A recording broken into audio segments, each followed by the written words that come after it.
Hello students, welcome back. আমি Arijit sir. আজকে আমি তোমাদের জন্য আগামী বছর মাধ্যমিক 2021 সালের ফিজিক্যাল সায়েন্সের কিছু সাজেস্টিভ কোশ্চেন চ্যাপ্টার ওয়াইজ দিচ্ছি। আশা করি তোমরা এই কোশ্চেনগুলো যদি পড়ো তাহলে তোমাদের উপকার হবে, কারণ আমি লাস্ট ইয়ারের কোশ্চেনগুলো যে দুবছর 2020 আর 2019-এর সেই সব টপিকগুলোকে কিছুটা বাদ দিয়েই এই ধরনের কোশ্চেনগুলো করেছি। তোমরা দেখতে থাকো, তাহলে আশা করি এই ভিডিওটা পুরোটা দেখবে, কারণ পুরোটা না দেখলে তোমরা কিন্তু কোশ্চেনগুলো তো পাবে না। তাহলে আস্তে আস্তে দেখো আমি তোমাদের চ্যাপ্টার ওয়াইজ এই ভৌত বিজ্ঞানের সাজেশন থেকে কী কী কোশ্চেনগুলো তোমাদের দিচ্ছি। দেখো, প্রথমে আমি যেটা নিয়ে এসেছি সেই চ্যাপ্টারটা হচ্ছে পরিবেশের জন্য ভাবনা।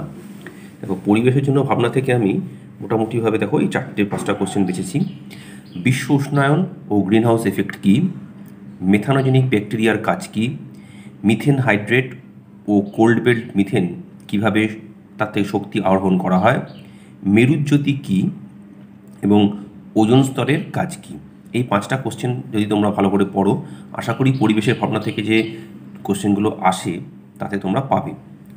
আচ্ছা, এরপরের দেখো আমরা যে চ্যাপ্টারটা চলে আসছি সেটা হচ্ছে গ্যাসের আচরণ। গ্যাসের আচরণ দেখো, প্রথম প্রশ্নটা দিয়েছি, এটা হচ্ছে চার্লসের সূত্র বিবৃত করো এবং তার থেকে পরম শূন্য তাপমাত্রার ধারণা কিভাবে পাবে। পরবর্তী প্রশ্নটা দেখো, সার্বজনীন গ্যাস ধ্রুবক আর এর মাত্রা ও একক লেখো।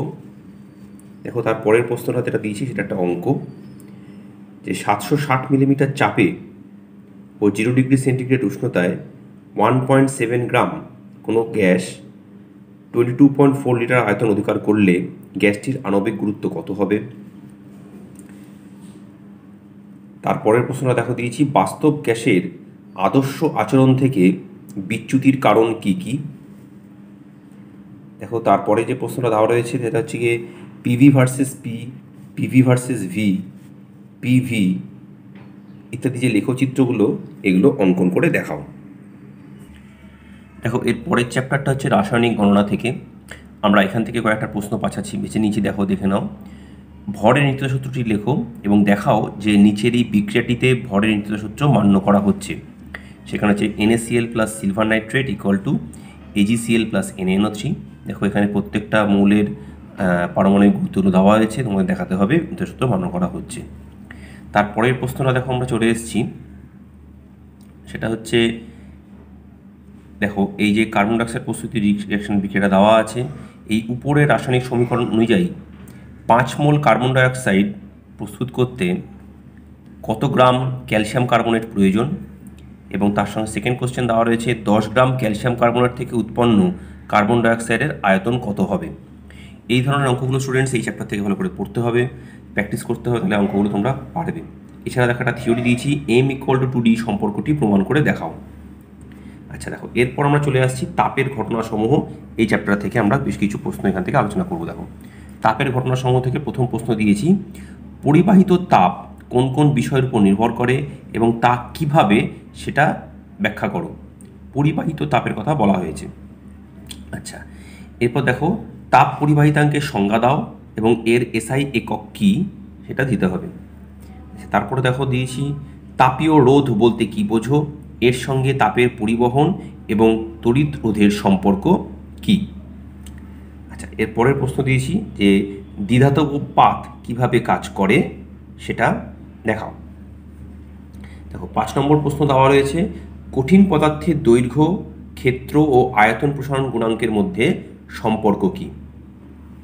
আচ্ছা, এর পরের প্রশ্ন দিয়েছি, দেখো, যে তরলের প্রকৃত প্রসারণ গুণাঙ্ক তার নিজস্ব ধর্ম, এই উক্তিটাকে ব্যাখ্যা করো। এবং সবচেয়ে শেষ প্রশ্নটা দেখো দেওয়া রয়েছে যে গ্যাসের আয়তন প্রসারণ গুণাঙ্কের মান কত। ঠিক আছে স্টুডেন্টস? আচ্ছা স্টুডেন্টস, দেখো, এরপর আমরা আলো চ্যাপ্টারটা নিয়ে আলোচনা করছি, আলো চ্যাপ্টারের প্রশ্নগুলো নিয়ে। আচ্ছা, দেখো, প্রথম প্রশ্ন দিয়েছি, অবতল ও উত্তল দর্পণের ক্ষেত্রে প্রমাণ করো R=2F। দুটো কিন্তু আলাদাভাবে প্রমাণ করতে হবে। ঠিক আছে? আচ্ছা, দেখো, পরের প্রশ্ন হচ্ছে চিত্রসহ ব্যাখ্যা করো বলে। দেখো, আমি তোমাদের দুটো প্রশ্ন দিয়েছি, সেটা হচ্ছে অবতল দর্পণ দ্বারা অসৎ ও বিবর্ধিত প্রতিবিম্ব গঠন, এটা ব্যাখ্যা করতে হবে। আর হচ্ছে অবতল দর্পণ দ্বারা সৎ ও বিবর্ধিত প্রতিবিম্ব গঠন, এটা ব্যাখ্যা করতে হবে। আচ্ছা, তারপরের প্রশ্ন দিয়েছি, গোলীয় দর্পণের দুটি ব্যবহার লেখো।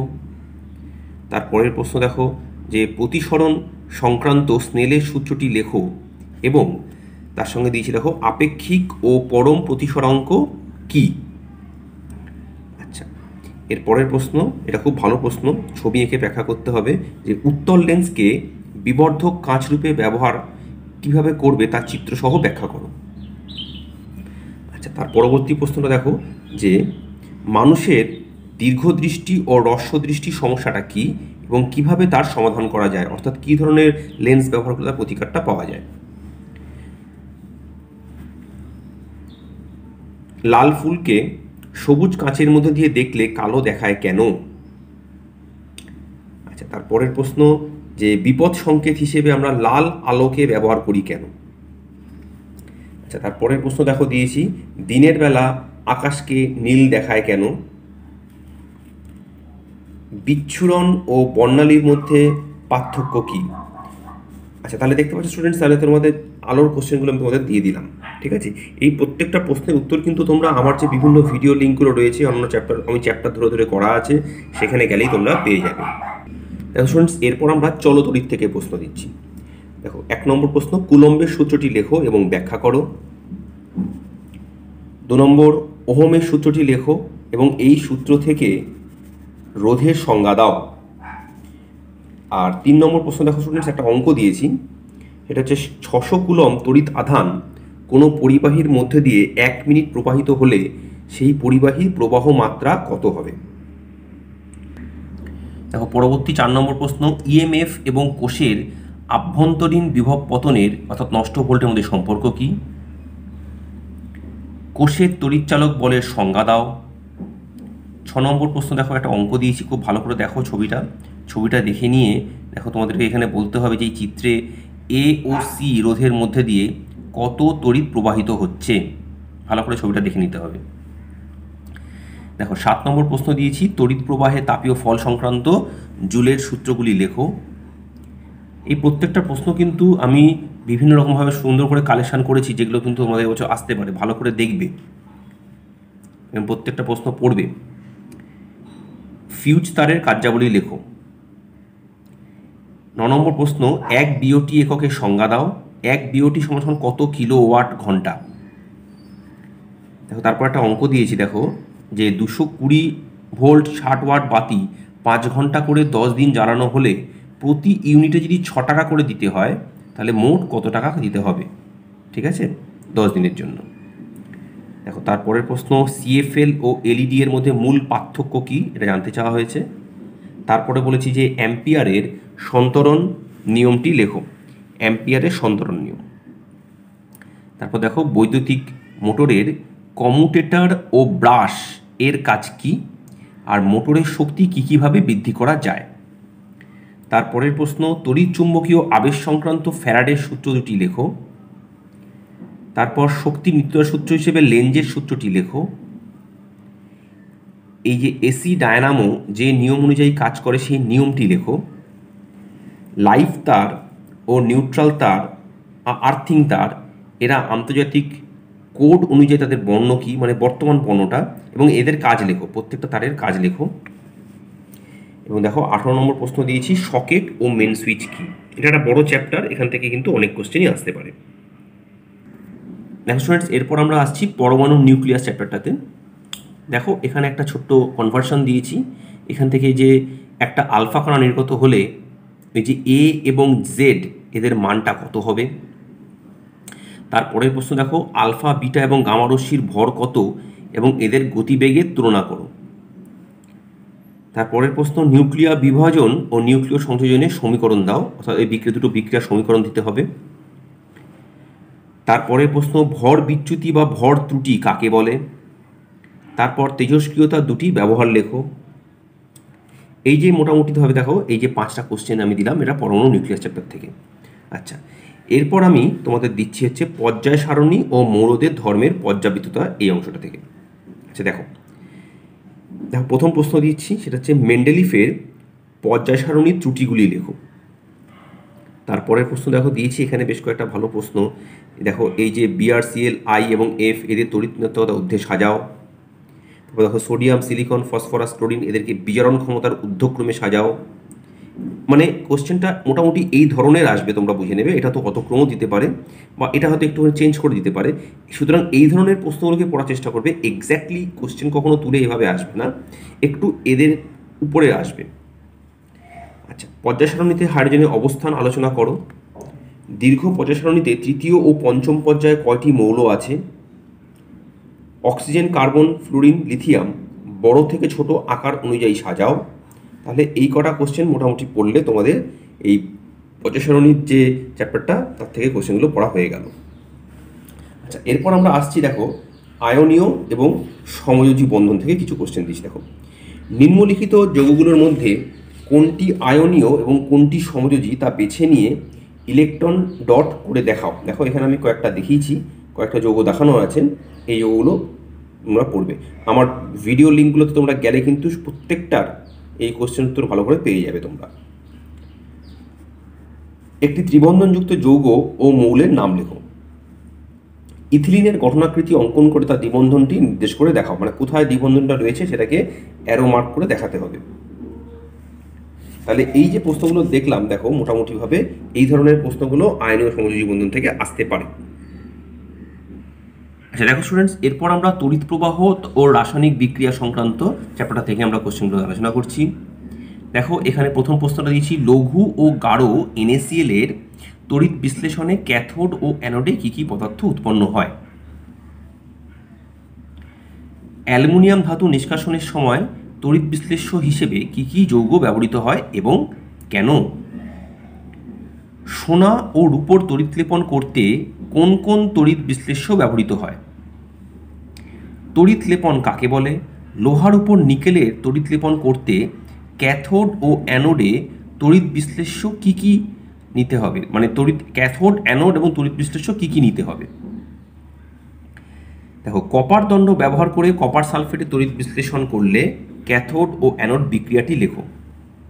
তাহলে এই যে কটা কোশ্চেন আমরা আলোচনা করলাম, এই কটা প্রশ্ন তোমাদের পড়লে তড়িৎ রাসায়নিক ক্রিয়া থেকে যে ধরনের প্রশ্নগুলো আসতে পারে সেগুলো চলে আসবে। দেখো এই যে প্রশ্নগুলো স্টুডেন্টস আমরা আলোচনা করছি, একটা জিনিস কিন্তু আমরা মনে রাখো, এখানে কিন্তু অবজেক্টিভ কোশ্চেন আলোচনা করছি না।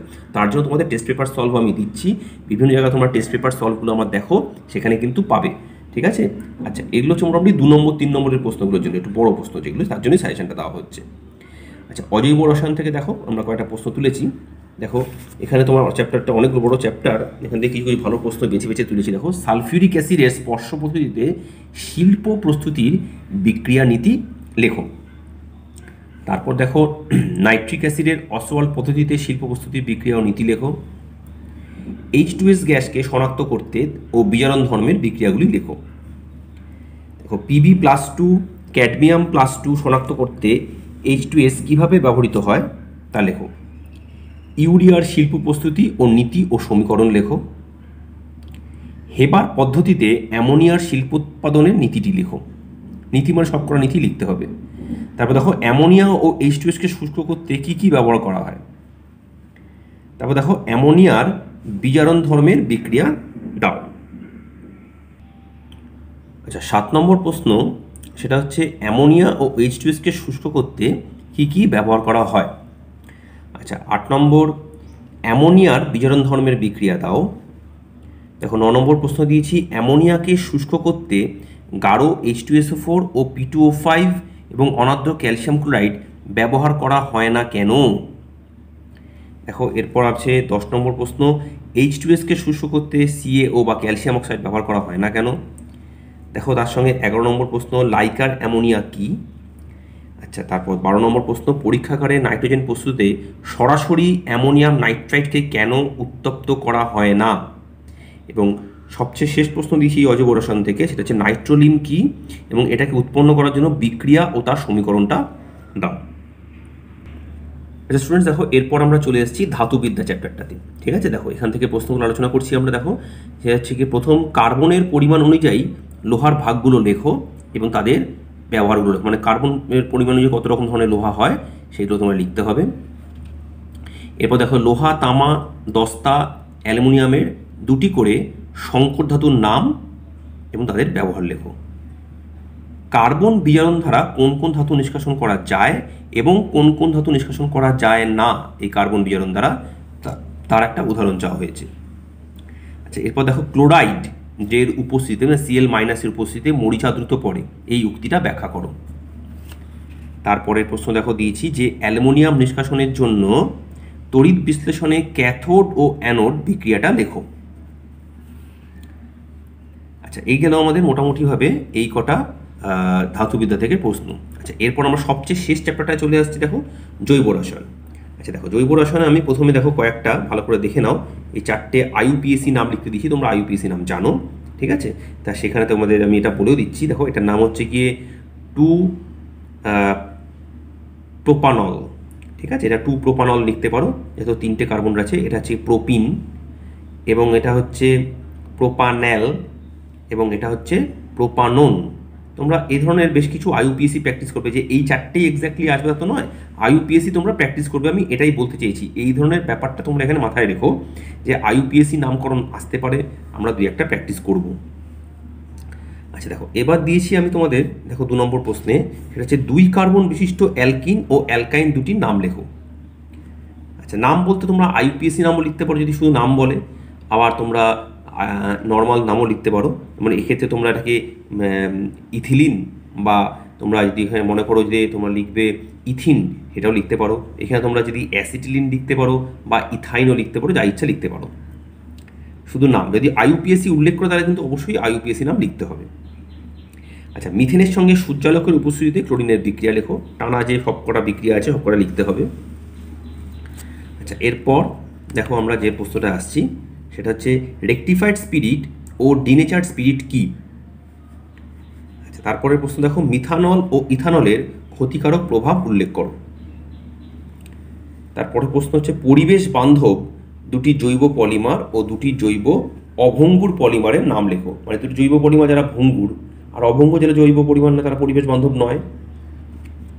কোশ্চেনটা ঘুরিয়ে দেয় অনেক সময়। PVC ও টেফলনের মনোমারের নাম ও সংকেত উল্লেখ করো।